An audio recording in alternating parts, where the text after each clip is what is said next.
Hey everyone, welcome back to All About April.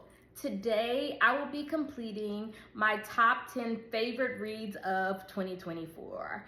I have already given out books 6 through 10, and if you missed it, no need to worry, I will be attaching it at the end of this video.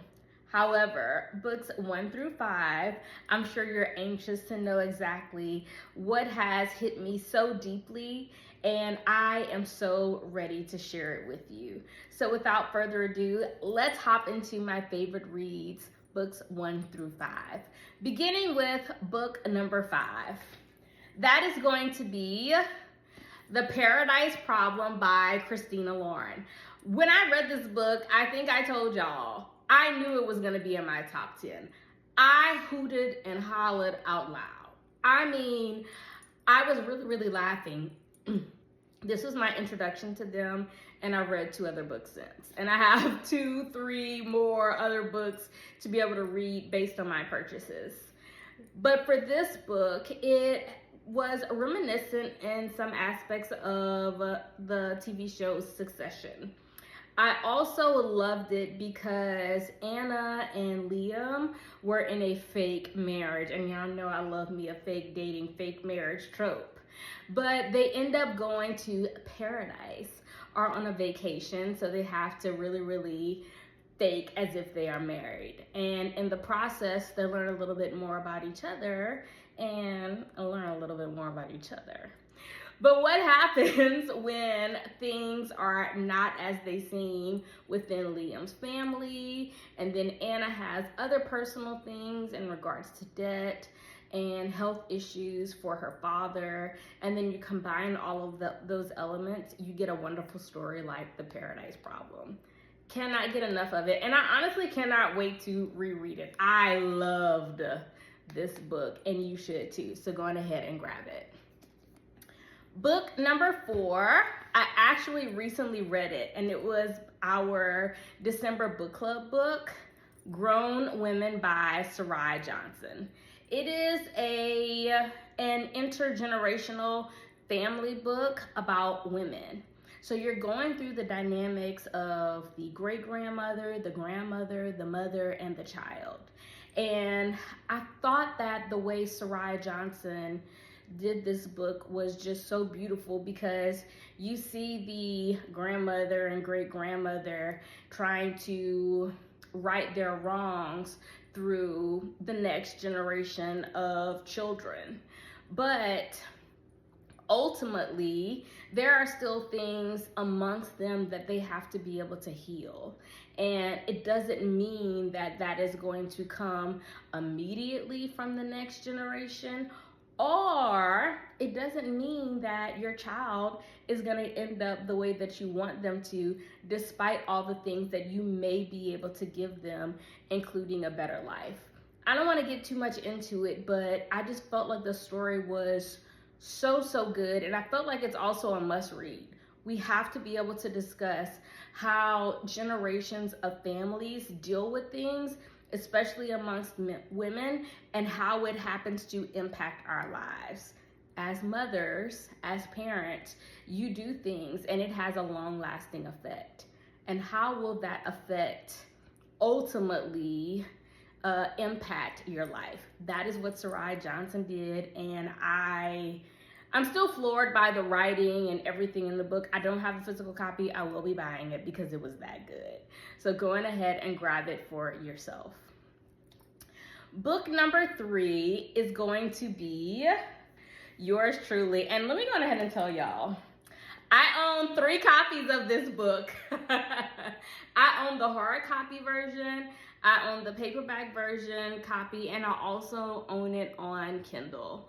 I loved Jacob and Brianna, and I actually was just talking about this book with a friend. Let me tell you why I love Jacob and Brianna. I felt like Abby Jimenez does a great job of writing a story and showing us that despite your differences or despite your anxiety, there is still someone out there who will love you correctly. there were so many instances within the book where you see Jacob, the MMC, and how he is, and Brianna just openly accommodates him, like without a second thought. And while some of these things may seem quirky and awkward, it was who Jacob was, and it doesn't deny the fact that he deserved to be loved. One of my favorite things from the book was the note writing. I know I'm not supposed to be saying too much, but y'all, he had his own stationery, and it was just so beautiful.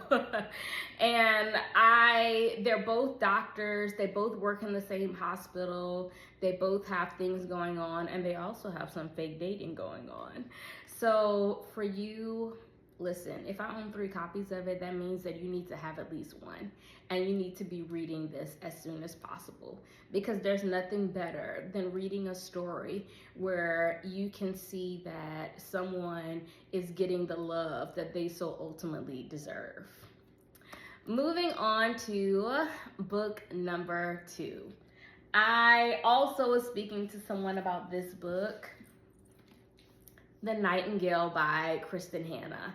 I think of Vianne and Isabel often, and I know I've talked about this book in quite a few of my BookTube episodes. Y'all gonna keep hearing about it. This book is phenomenal, okay? It is phenomenal. It is set in Nazi France, not Nazi Germany, Nazi France, and Isabel and Vianne are sisters, but they're both faced with this task of how do you live and survive in a world like that. Another big piece of this that I loved is there are multiple ways to be able to resist. And many people think that resistance has to be like open and marching and things that end up being, all over the TV screen. But sometimes resistance can be the little things that you don't particularly find to be as out there are a form of resistance. But the narrator, you're really trying to figure out who is narrating the story. Is it Vianne? Is it Isabel? Is it another character? And she starts this story off with a phenomenal question, and I just can't get over it because it's something that I also think of often. If I have learned anything in this long life of mine, it is this. In love, we find out who we want to be. In war, we find out who we are. Are you selfish? Are you selfless? Are you someone who will do whatever it takes to be able to save your family and yourself? You don't know who you're gonna be, but war will definitely determine that. And that's why you must grab this book and read it. Rounding out my top 10, I do not have a copy of this because she has not released physical copies yet. It is Parachutes, Book 1 by my girl, Takira Allen. Now, shout out to my girl, Shia, because she's the one who was like, you need to read it. And I'm so glad that I did because there's no way. I am someone who, I want to wait until the series is done. And this is actually a trilogy. 2 of the 3 books have come out. And I needed some time to myself after reading about Tali and Dalvin. They are just such dynamic characters. But when this book opened up with the prologue, I was like, Takira, girl, what are you doing? What is happening? I had to put it down because OMG, this is how you started off the book. So that means that the book actually was really, really like that.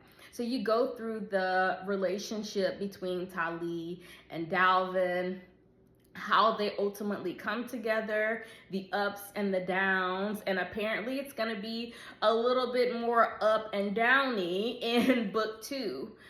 But I just fell in love with how Takira writes. It's just a way that she is able to portray characters and for you to see them as human, even though they may make mistakes that ultimately just make you cringe. And that's why it's my number 1 book. Oh my gosh, please, please, please read Parachutes and be prepared for part 3. That should be coming out pretty soon. Thank you for joining me of my top 10 reads of 2024. Let me know if you've read any of them, if you plan on reading any of them. I cannot wait to share more of my books in 2025. Bye, y'all.